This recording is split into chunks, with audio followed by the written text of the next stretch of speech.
Hello बच्चों, welcome to inner classes. आपको एक स्वागत है यूट्यूब चैनल इनर क्लासेज में। मैं नीतीश कुमार। आज की वीडियो में हम सब बात करेंगे क्लास 10 का मैथ का सवाल नंबर 10 है ना, 9.1 का 10 तो हो चुका था। हम सब बात करेंगे सवाल नंबर 11 की। और अभी तक यदि सवाल नंबर 10 उन्होंने नहीं देखे हैं तो उसका लिंक है ना नीचे के डिस्क्रिप्शन में मिल जाएगा। और अभी तक चैनल पर नए हैं तो सब्सक्राइब करें, बगल में घंटे ऑन कर दें ताकि समय पर मिलने वाला वीडियो आपको मिलता रहे। तो आज हम सब बात करेंगे सवाल नंबर 11 और 12 की, है ना। तो 9.1 चैप्टर है। 9.1 का सवाल नंबर कितना 11 देखते हैं, ठीक है। किताबों का NCERT का है और सवाल क्या करता है वो देख लिया जाए। कहता क्या है कि एक नहर के एक तट पर एक टीवी टावर ऊर्ध्वाधर खड़ा है। टावर के ठीक सामने दूसरे तट के, है ना, एक अन्य बिंदु से टावर के शिखर का उन्नयन कोण 60 है और इसी तट पर इस बिंदु से 20 मीटर दूर है। और इस बिंदु को मीनार के पाद बिंदु से मिलाने वाली रेखा का एक स्थित एक अन्य बिंदु से टावर के शिखर का उन्नयन कोण 30 डिग्री का है। तो हमें क्या करना है, नहर की है ना, टावर की ऊंचाई और नहर की चौड़ाई ज्ञात करना है, ठीक है। एक क्या है, एक नहर है, ठीक है। एक आपका क्या है, एक नहर है ना। नहर के एक ओर एक बिंदु पर एक टावर ऊर्ध्वाधर खड़ा है, ठीक है। और इस नहर के मान लीजिए कितना बड़ा नहर है ना। इस नहर के दूसरे ओर बिंदु से टावर के शिखर का उन्नयन कोण कितना है, 60 डिग्री का है। और है ना, नहर के इस बिंदु से एक 20 मीटर दूर एक अन्य बिंदु है, ठीक है। 20 मीटर दूर एक अन्य बिंदु है। और उस बिंदु से जब टावर का, है ना, देखा जाता है तो टावर के शिखर का उन्नयन कोण कितना है, 30 डिग्री का है। तो आपको क्या करना है, इस टावर की ऊंचाई ज्ञात करना है और यहाँ से यहाँ तक जो नहर है वो आपको नहर की, है ना, दूरी ज्ञात करना है, ठीक है। चलिए नाम देते हैं, है ना। नाम दीजिएगा तो क्या हो जाएगा, A, ठीक है, B, C और D, ठीक है। सवाल समझेंगे ध्यान से। क्या कहता है कि BC एक नहर है, ठीक है। नहर के एक बिंदु पर क्या है कि एक AB एक टावर खड़ा है। टावर खड़ा है और नहर के दूसरे बिंदु दूसरे ओर, है ना, उस बिंदु से टावर के शिखर का उन्नयन कोण कितना है, 60 डिग्री है। जहाँ से टावर का शिखर का उन्नयन कोण 60 डिग्री है, उसी, है ना, नहर के बिंदु से 20 मीटर दूर एक और अन्य बिंदु है। और उस अन्य बिंदु से जब टावर को देखा जाता है तो उसका उन्नयन कोण कितना है, 30 डिग्री का है। तो आपको टावर की ऊंचाई और इस नहर की, है ना, दूरी ज्ञात करना है, ठीक है। ये आपको जो नहर दिया गया है इस नहर की दूरी ज्ञात करना है। चलिए ठीक है जी। तो आइए हम सब क्या करते हैं, पहले आते हैं किस में, त्रिभुज ABC में आइए, ठीक है। त्रिभुज ABC में आते हैं।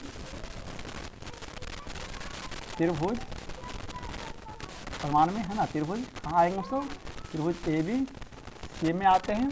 ABC में आपका क्या हो जाएगा, थीटा कितना है, थीटा 60 डिग्री है। तो अनुपात क्या लगाएंगे, है ना, ये न्यून कोण होगा तो ये लंब आधा हो जाएगा। तो AB बटा BC, ठीक है। अनुपात क्या बनेगा, P बटा B। तो AB बटा BC और P बटा B क्या होता है, tan थीटा कितना है, 60 है। तो AB बटा BC बराबर tan 60 का मान कितना, √3। तो अब यहाँ क्या कर लीजिए, क्रॉस गुणा कर लीजिएगा तो क्या हो जाएगा, बटा भी छिपा हुआ होता है। तो AB गुना 1 AB बराबर, है ना, BC गुना √3 BC √3। आप इसे क्या की समीकरण 1 मान लीजिए, ठीक है।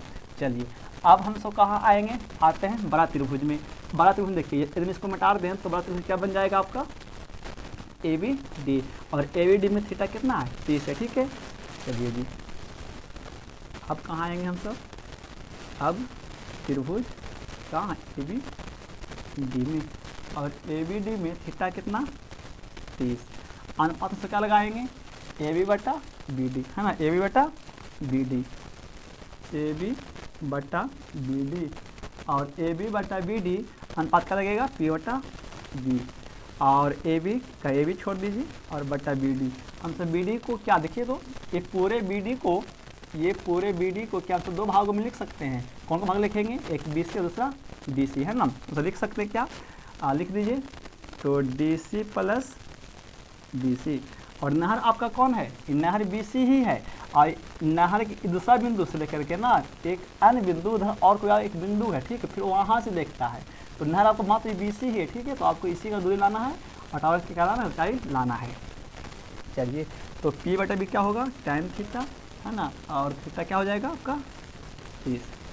चलिए यहाँ पर ध्यान देख लीजिए, ठीक है।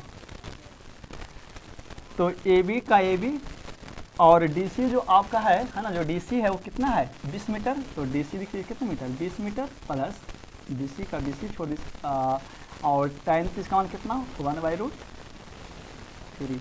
यहाँ क्या कर लेंगे, कॉस गुना कर लेंगे, तो AB गुना √3, तो क्या हो जाएगा AB√3 और बराबर इतना गुना 1, तो क्या हो जाएगा 20 मीटर प्लस 20।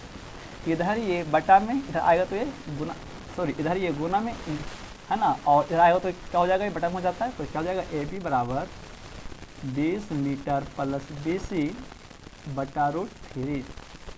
आप इसे क्या मान लीजिए, समीकरण 2 मान लीजिए। अच्छा, अब देखिए तो क्या समीकरण 1 और समीकरण 2 है ना कि एक पक्ष क्या बराबर है, बराबर बिल्कुल बराबर है, इधर भी AB है और इधर भी AB है। हम जानते हैं क्या कि जब समीकरण के एक और है ना जब आपस में बराबर हो जाता है तो इसका दूसरा और आपस में क्या हो जाएगा, वो बराबर हो जाता है ना। तो अब क्या हो जाएगा जी, तो क्या हो जाएगा ये, तो हम क्या लिखेंगे, समीकरण 1 था, समीकरण 1 था 2 से लिख लीजिए, है ना। तो इसका इस साइड और इसका इस साइड क्या बराबर हो जाएगा, तो इसका ये वाला और ये वाला आपस में हो जाएगा, बराबर हो जाएगा, ठीक है, ये वाला ये वाला। तो क्या इधर है, देखिए BC√3 बराबर 20 मीटर प्लस BC, ठीक है, बटा कितना √3 को लाई एक पट्टी इधर ये बटा में रहेगा, तो क्या हो जाएगा गुना में, तो √3 गुना √3 कितना 3BC हो जाएगा, है ना, और कितना 20 मीटर प्लस BC। अपन जाति में आएगा तो BC की जाति ये है तो आएगा इधर, तो इधर ये प्लस इधर आएगा तो ये क्या हो जाएगा, ये आपका हो जाएगा माइनस में, तो BC आएगा इधर, तो प्लस जो है इधर क्या हो जाएगा माइनस में, तो इधर 3BC है और ये BC, तो 3BC में से एक BC को क्या करेंगे घटा देंगे, तो क्या हो जाएगा 2BC हो जाएगा, तो 2BC बराबर कितना बच जाएगा 20 मीटर, ठीक है। तो अब इसे देखिए काट दीजिए, 10 दूनी का 20 से कितना आ गया, 20 का कितना आ गया 10 मीटर, यानी जो आपका नहर की जो चौड़ाई कितना है वो 10 मीटर है। तो अब हमें तो ये तो नहर मिल गया, अब हमें क्या लाना है टावर की ऊंचाई, तो हम सब क्या करेंगे BC का मान फॉर्म रख लीजिए, है ना, BC का मान समीकरण क्या करिए 1 में रख दीजिए, 1 में क्या करने पर 1 में है ना रखने पर, तो एक कितना है, एक कितना है AB और BC√3, BC कितना मिला 10 मीटर, तो उससे AB क्या करेंगे, जहाँ BC वहाँ क्या करेंगे 10√3 मीटर। ये आपका क्या मिल गया नहर की सॉरी टावर की ऊंचाई। तो हम क्या बोल सकते हैं कि अतः, है ना, लिख सकते क्या कि अतः, है ना, अतः टावर की ऊंचाई कितना 10√3 मीटर और नहर की चौड़ाई कितना बराबर 10 मीटर, ठीक है। तो ये आता है। तो थैंक्स फॉर वाचिंग, है ना, आप इसका स्क्रीनशॉट ले सकते हैं और समझ नहीं आएगा तो कमेंट करेंगे, जब वीडियो के 1-2 बार देखेंगे तो समझ आराम से आ जाएगा, ठीक है। 11 के बाद हम सब सवाल नंबर 12 की बात करेंगे, है ना। तो सवाल नंबर 12 क्या कहता है, सवाल 12 देखा जाए, और सवाल 12 इंपॉर्टेंट है, बोर्ड में एग्जाम में आता है ना, तो इसका ध्यान से देखेंगे और समझेंगे ध्यान से उस तरीका से। सवाल 12 कहता है कि 7 मीटर ऊंचे भवन के शिखर से एक केबल टावर के शिखर का उन्नयन कोण 60 डिग्री है और इसके पाद का अवनमन कोण 45 डिग्री है, तो टावर की ऊंचाई ज्ञात करना है। देखिए ध्यान से क्या सवाल कहता है ना, एक तल पे क्या है कि 7 मीटर ऊंचा एक भवन है, ठीक है, और कुछ दूरी पर क्या है, कुछ दूरी पर क्या है ना, एक टावर है, ठीक है। भवन के शिखर से जब टावर के शिखर को देखते हैं तो उसका उन्नयन कोण 60 डिग्री का होता है। तो ये आपका दृष्टि रेखा, तो ये आपका क्या हो जाएगा क्षैतिज रेखा हो जाएगा, क्योंकि उन्नयन या अवनमन कहाँ बनता है, क्षैतिज रेखा और दृष्टि रेखा के बीच में बनता है ना। तो भवन के शिखर पर से जब टावर के शिखर को देखा जाता है तो उसका उन्नयन कोण 60 डिग्री का हो जाता है, और उसी भवन से जब मीनार के पाद बिंदु या टावर जो भी होगा, है ना, जब भवन के शिखर से जब टावर के पाद बिंदु को देखा जाता है तो उसका अवनवन कोण 45 डिग्री का है ना हो जाता है। ठीक है, तो आपको क्या करना है, इस पूरे टावर की ऊंचाई ज्ञात करना है। ठीक है, अब नाम दीजिए कुछ भी, चलिए ए बी सी डी और ई। ठीक है, अब समझिए ध्यान से, हम सब तो पहले अवनवन और उन्नयन की बात कर लें तो जानते क्या है कि है ना एकांतर कोण हो जाने के कारण आपका अवनवन कोण और उन्नयन कोण आपस में क्या होता है, वो बराबर होता है। तो देखिए, तो ये वाला देखिए तो है ना, ये वाला जो रेखा है ये क्या बना रहा है, एकांतर कोण है ना। तो जो ये है 45 से कितना हो जाएगा, 45 हो जाएगा। हम सब बात क्या करते हैं कि अवनवन बोले ना तो हम सब उसको क्या करते हैं, उन्नयन मानकर ही काम करते हैं। ठीक है, तो अच्छा, तो अब देखिए, अब जितना बड़ा टावर है और जितना बड़ा भवन है ना, तो जितना बड़ा भवन होगा उस सामने से है ना उतना लंबाई तक जो टावर है वो भी कितना होगा, तो 7 मीटर ही होगा, यानी इतना बड़ा टावर है। ठीक है, चलिए देखिए, मान लीजिए कि ये दोनों एक ही पर खड़ा है। ठीक है, और ये मान लीजिए कि यदि हमको इस रेखा की लंबाई 10 मीटर मालूम है तो क्या इस रेखा जितना बड़ा है उतना तक जो टावर भी होगा वो भी कितना हो जाएगा, 10 मीटर होगा। तो बाकी हमें क्या लाना पड़ेगा, पूरे यदि इसकी बात कर लें तो हमें यहाँ तक जितना बड़ा रेखा है ना, ये रेखा उतना सामने तक उस सामने वाला जो पोजीशन होगा वो भी कितना होगा, 10 मीटर ही होगा, और बाकी शेष ऊपर कितना होगा तो वो लाएंगे। तो ये शेष ले करके और ये वाला जो है यदि वो जोड़ देंगे तो हमें पूरा ये रेखा नहीं मिल जाएगा।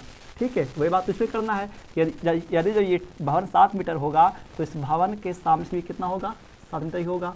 ठीक है, तो बाकी हम कि डी ई शेष बच गया, तो डी ई ला कर हमसे क्या करेंगे, डी ई और ई सी जब जोड़ देंगे तो हमें क्या मिल जाएगा, पूरा डी सी यानी टावर ऊंचाई मिल जाएगा।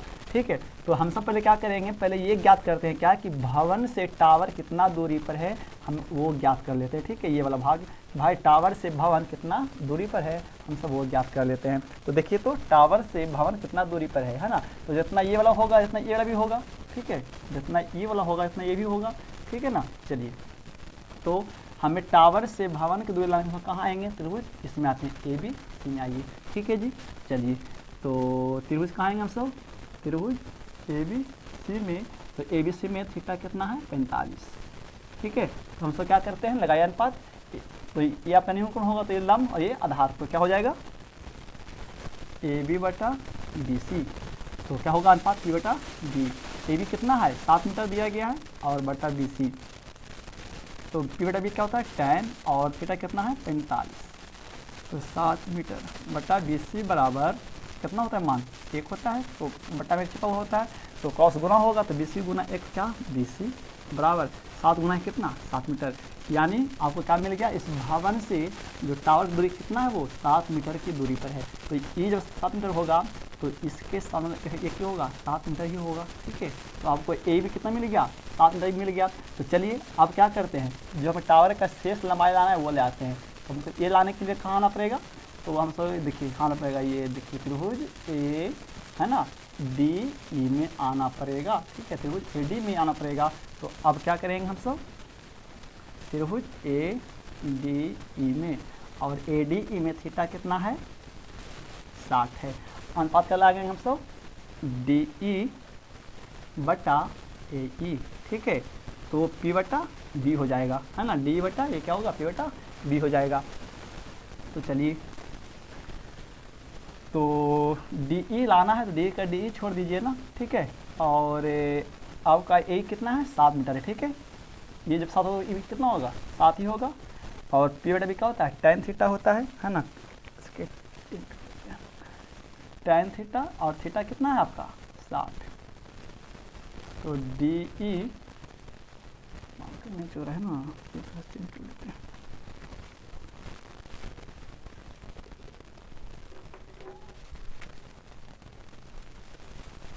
तो डी ई बटा 7 मीटर बराबर tan 7 में कितना होता है, √3 होता है। तो यहाँ क्या हो जाएगा आपका, क्रॉस गुना हो जाएगा, तो बटा 1 छिपा हुआ होता है, तो डी ई गुना 1 डी ई और बराबर 7 गुना √3 कितना, 7√3 मीटर। तो आपका जो टावर शेष कितना मिल गया, 7√3 मीटर। तो आपको डी सी लाना था, टावर पर डी सी था ना, इसी क्या हो जाएगा, डी सी बराबर, दो भाग में बटा हुआ कौन कौन, डी ई प्लस ई सी, तो डी सी और क्या हो जाएगा, डी ई कितना आया 7√3 और प्लस ई सी कितना था, पहले से 7 था, है ना मीटर। तो यहाँ क्या करेंगे सब गुना कॉमन कर लेंगे, 7 यहाँ भी 7 यहाँ तो 7 7 तक कॉमन, तो कितना है 7, क्या बचेगा √3 प्लस का प्लस, यहाँ कुछ नहीं बचा तो कितना 1 और 1 मीटर। तो यही अब क्या मिल गया, टावर की ऊंचाई। हम क्या कर सकते हैं, लिख सकते हैं टावर की ऊंचाई कितना 7 × √3 + 1 मीटर। ठीक है, और ये सवाल बहुत इंपॉर्टेंट है, बोर्ड में आता है, तब तक के लिए है ना आप इसका स्क्रीनशॉट लीजिए। तब तक के लिए धन्यवाद, मिलते हैं अगले वीडियो में और जुड़े रहिए इन क्लासेस के साथ। Thanks for watching.